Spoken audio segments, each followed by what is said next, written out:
Hey guys, welcome back to SCG Collects. I'm Annie.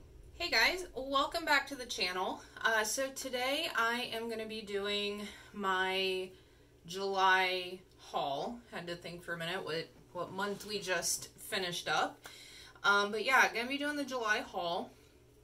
So I don't think I got any pre-orders in July. I think the one or two things I'd had pre-ordered were supposed to release in July, were pushed to other months. But I did end up buying some like pre-owned and, you know, kind of new figures. So that's what we're going to be taking a look at today. There are 5 of them. We got some Fate figures, some Date Alive figures, and a technically Bomber Girl, but it says she's from another franchise, but we'll get into that when we are taking a look at her. So let's go ahead and get started. Alright, so first figure that we're going to take a look at here is the Fate Grand Order Lancer Valkyrie Ortlinde. This is a 1/7 scale. Was an Aniplex Plus exclusive. I got her from Ami Ami pre-owned, AB condition for $92.45, and I think that was just the price of the figure, because there were a couple of figures in the shipment, so I don't know, you know, just for her, like how much shipping and everything was. But $92.45. She is part of the set with my blonde Valkyrie figure. If you remember from one of my very first videos, that was the character, the servant Thrude. So this is the second one. This is Ortlinde, and then there is a third Valkyrie. It is a trio who has pink hair. So I'm a little bit both happy and disappointed with this figure in terms of price. So I'm super happy that it was under $100. But I'm a little salty because Thrude up there, I think I got her for like over $200. And I kind of blame that just on me not knowing a lot about buying figures when I was ordering her, not knowing where to get them, not knowing how to find them. She was like brand new in box versus a pre-owned one. So of course I probably ended up paying way more than I should have. Anyways, back to Ortlinde here. So she is very similar to Thrude. Very similar robe. She has the same kind of like wing things in the back. Base is the same, you know, clear blue plastic with the summoning grid on there. What's different for her is instead of having a full lance like Thrude did, she has more of, I guess, like a pole arm. Like it's just really pointy on both ends. Or maybe this would be called more of a lance and Thrude could be said to have more of a spear. Either way. And then she also has a hood. You can set her up to either wear the hood or not wear the hood. She comes with like a, I believe just like a completely separate head, or just pieces to allow you to take the hood off and display her that way. So nothing too crazy here, especially because she is so similar to the other one I have. I just thought it would be really cool to eventually own all 3 and have, you know, the complete set of Valkyries, because I do really enjoy their designs and, you know, just the fact that they're based on Norse mythology. So yeah, not too awful much to say about Ortlinde here. I'm just, you know, I'm happy to have her, happy to have gotten her for such a good price. And, yeah, she'll be up there on display with her sister and, look really good. So again, this is Ortlinde, the Lancer Valkyrie from Fate Grand Order. Alright, second figure I have for you guys today, another Fate Grand Order figure, and actually another Lancer, funny enough. So this one is the Fate Grand Order Lancer Madusa 1/7 limited edition by Amakuni and Hobby Japan. So this was, as I said, the limited edition version of this figure. So she can actually be displayed in either her first ascension or her second ascension. Oh, hello. As I was saying, she can either be displayed in her first ascension as she is here now, or her second ascension. I very much prefer the first ascension, but I wanted to get the limited edition in case I did ever want to have her in the second ascension. I just thought, you know, hey, it's almost like two figures in one. So I also got her from Ami pre-owned. She was in AB condition. And I got her for $193.85. I am obsessed with this figure. Like, when I found her listed on Ami pre-owned, I don't know that I have, like, added a pre-owned figure to my cart so freaking fast. Like, I had seen, I think just the standard edition of this figure, and then I think there's like a prize figure version of this Madusa as well, and I was just like, oh my god, I love that character design. I think I have her in my FGO game. So I love her character design. I wanted her so badly. So when I saw her go up, I was like, this is it. Like, I don't even care about the price, you know. She doesn't seem like a figure that comes around very often. So I absolutely jumped on it, and I am so happy I did. I'm just, like, I don't know. It's just the character design, you know, the giant scythe. Like, I cannot get over that. The pose is just so dynamic, the way she's, you know, kind of almost, I don't know, jumping. I think it's really cool that they have sort of the full, you know, cord of the scythe. I haven't fully figured out how to position that in a way that totally makes sense, but that's okay. And then the base is, again, which I'm starting to think maybe all FGO figures have this, is again, another, like, summoning circle. This one's in black and purple. And on this one, similar to my limited edition or special edition Nido Chris figure, has her name and her type, so Lancer Madusa. So I really love this figure. I love the fact that I do have the option to display her in a couple different ways. She also comes with like a goofy flower crown, which I don't really know what that has to do with her character. Maybe I just haven't played enough FGO to find out. So if anybody knows why they included a little flower crown that she can wear in her second ascension, that would be really cool to know. But yeah, if you are a fan of Madusa from FGO, first or second ascension, or both, I mean, this is an awesome figure. Or if you're just like, FGO, pick this up. It's awesome. I approve. Okay, moving on from Fate. Now, let's start talking about Date Alive figures. So I just recently got into Date Alive. I saw, you know, lots of figures popping up, especially of Kurumi. It seems like they're always making figures of Kurumi. But I was really intrigued by the character design, so I finally sat down and watched the whole anime, and that was really cool. But speaking of Kurumi, I did end up picking up the Mayuri Judgment Kurumi Tokisaki 1/8 figure by Alter.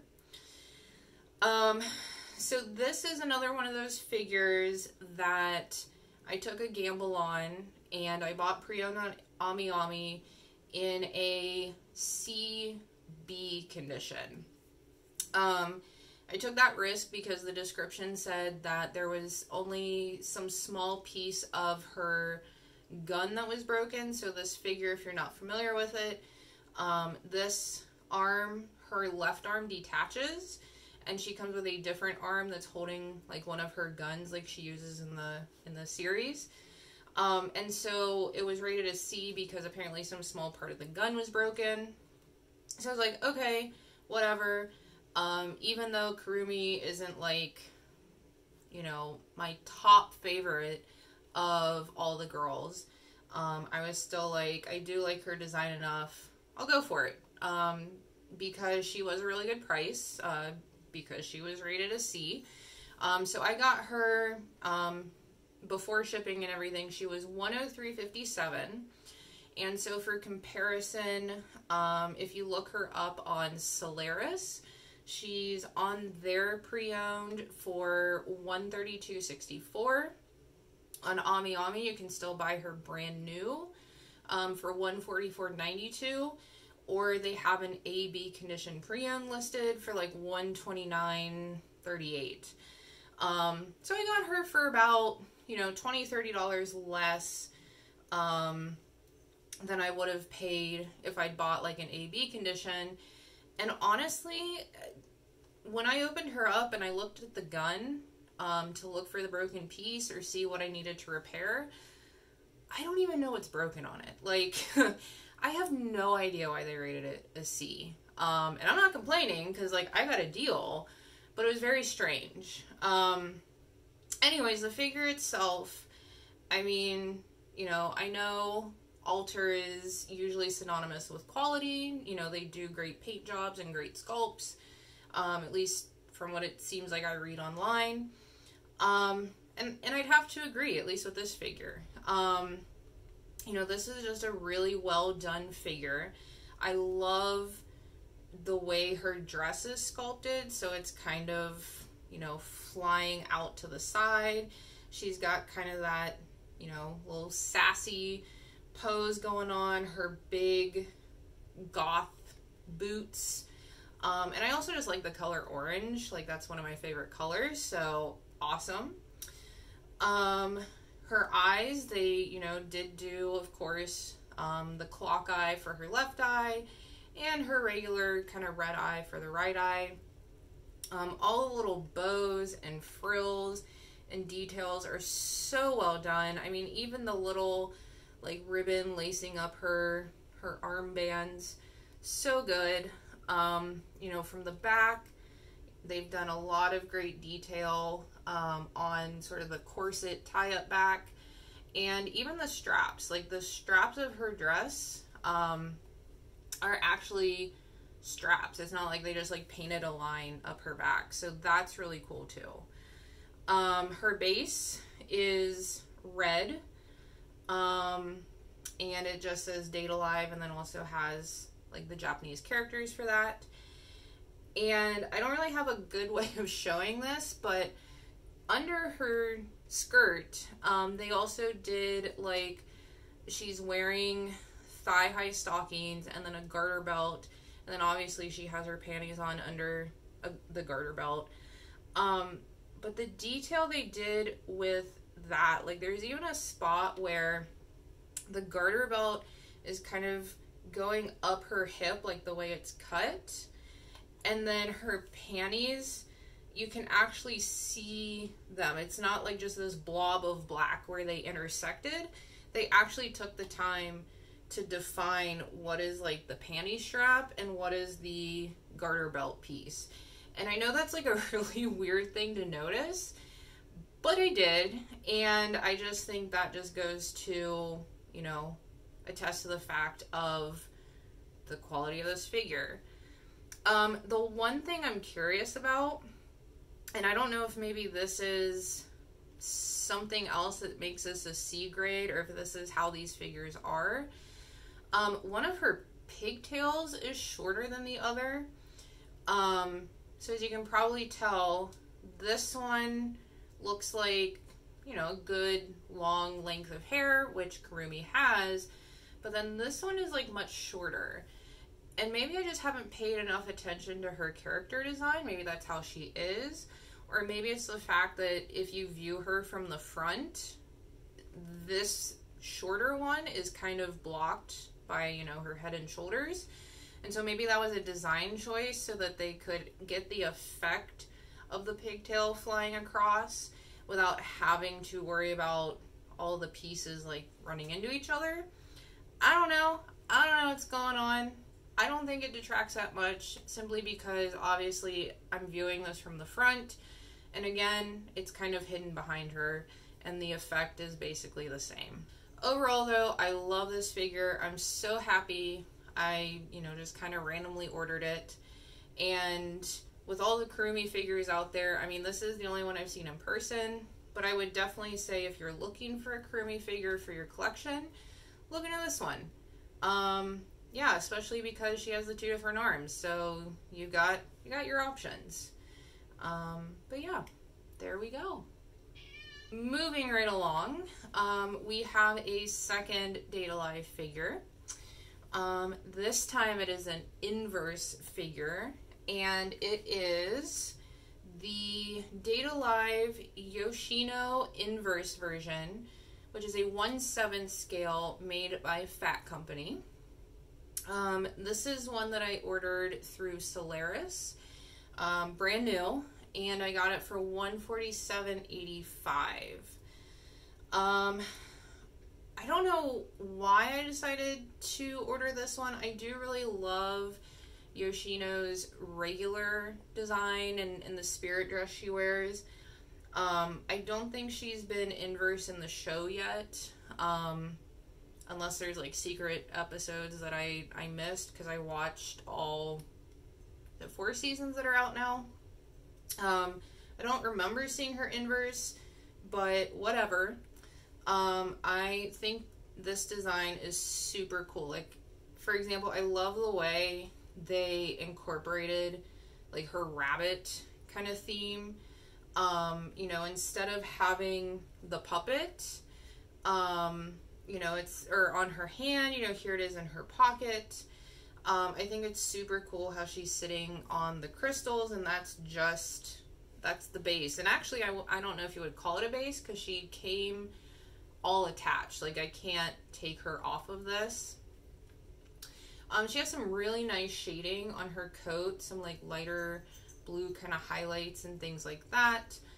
And I just think overall she's really well done. You know, the little stripes on some of the edges of her coat look really nice. I don't know, just a really nice figure. I like the color. You know, she looks like kind of a badass with her eye patch on.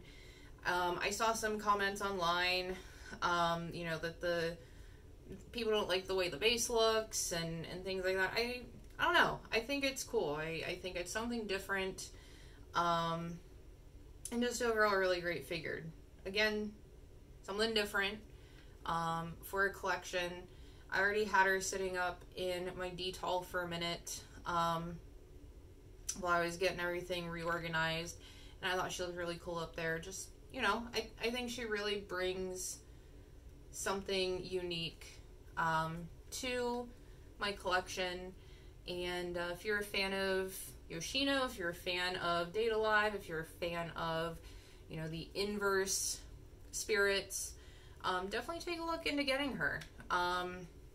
You know, especially if she's still available brand new on Solaris. I mean, why not? Yeah, just a really nice blue figure. Okay, we have arrived at our final figure for this video. So as I mentioned in the beginning, we had some Fate figures, we had some Data Live, and then we had some, or I guess one, Bomber Girl figure, but not really Bomber Girl. And so, like, let's take a look at what that means. So this final figure here is the Grim Aloe 1/6 figure by Wing. She's technically listed for this figure is coming from Quiz Magic Academy, which I think is another video game series. And if I'm remembering correctly, that video game series will bring in characters from other game series to be characters in the Quiz Magic Academy. So I think, because I think she is originally from Bomber Girl. But I'm guessing this version may be the Quiz Magic Academy version. I'm not sure. Either way, neither of those games are in America, so I don't really know anything about them. My main reason for picking up this figure, well, there's a couple. One being, I have been finding myself growing a bit of an obsession for like devil girls, oni girls, succubi, all that stuff. I know my last haul video had a couple devilly succubi ladies in it, so that went along with this theme. And then the other reason I got her is I'm just like obsessed with her facial expression. Like it is so over the top and just so, I don't even know how you would describe it. Like, when I saw a picture of her, I think it was on my figure collection, I was just like, that is amazing, I have to find her. And I did end up finding her brand new through Solaris. She is more of a recent release, which may be why she's a little bit more expensive. I ended up paying $247.74 for her. Overall, though, I think she is an awesome figure. I'm so happy she came in. I was so excited to get her just because I love the design. Again, the facial expression I'm obsessed with. She does come with everyone's favorite thing. She does have support poles for her pigtails, which I honestly am very happy about because her pigtails, as you can see, are absolutely massive. I can't even imagine how much strain they put on this figure. So I definitely use the support poles under her pigtails when I display her. She also comes with, or has, a sort of cast-off gimmick. I mean, I guess it is a cast-off gimmick. But you can take her skirt off. And then she comes with an extra set of hands that are kind of pointing to her crotch. So then she's basically just wearing, you know, a micro bikini pointing at her crotch and just being absolutely insane. And as much as I love that, I do think I will stick with having her wear her skirt. Just because I guess I'm a bit of a prude and I don't necessarily want a figure in a micro bikini pointing at their crotch on my shelf. In terms of details, paint job, all that good stuff, I do really like her paint job. You know, there's some nice details and shading in it. I love the red shininess of, like, her tail, her wings, all of those bits.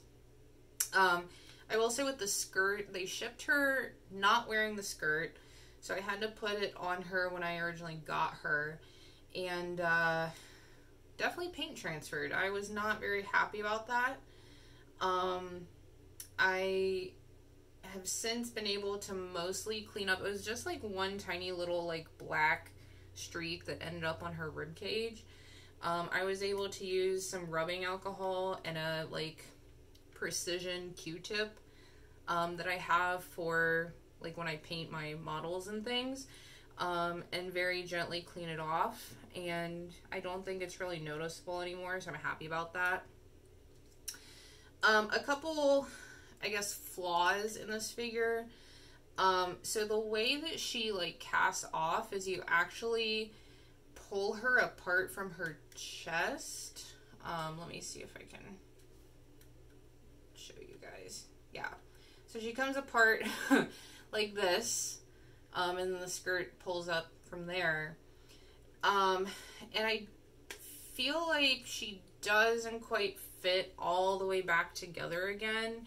Like if you, I don't know if I can catch this on camera, but there is a spot like around her side where there is just a bit of a gap between where the two parts pull apart. But with her hair there, her jacket there, you can't even really notice it. The other, slightly disappointing part about this figure is the seam line in her hair. So she does come with an alternative faceplate as well. And so of course they did have to make a way to change her hair, or her face. And similar to what I've seen, kind of other figures do, you pull the front part of her hair out, you change the faceplate, you pop it back in. But that, leaves a seam line. And in some of the other figures I have with different faceplates, they find different ways of kind of hiding that.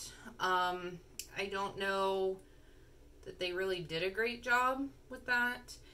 And also a little bit frustrating, similar to the way her two chest pieces don't quite meet up where she comes apart to take her skirt off. Her hair doesn't quite reconnect in that spot either. And again, it's not noticeable unless you're like staring at the side of her head and she is displayed forward. So not that big of a deal. The final frustrating thing, and man, I'm just acting like there's so much wrong with this figure after all the other ones didn't really have any complaints. The final thing about this figure though, it's just like super hard to get her skirt in her hands. It's not too hard to get the skirt in this hand, but then if you also simultaneously want it in this hand, or really just want it in this hand at all, there's a whole lot of kind of pulling and tugging and shifting and rearranging the skirt. So I don't stress too much about it, and I just kind of let her stand like this, and she sort of looks like she's holding it. I can pretend, and that's good enough. Despite all that stuff though, I still really, really love her. I'm still completely obsessed with her. I'm so happy I bought her. No regrets here. And yeah, I don't know. If you're looking for a sassy little succubus, check out this one. I don't think you'll be disappointed if that's your thing. And you can take her skirt off. There you go. Alright guys, so that brings us to the end of this month's haul. All 5 figures. Let me know in the comments what you think about the figures. Do you own any of these? Do you have any complaints or issues with any of them? Or, with Grim Aloe, if you have her, do you notice some of the same flaws? Let me know what you think about all of these. Leave a comment down below, like, subscribe, all that good stuff. I really appreciate it. And I will see you guys next time. Bye.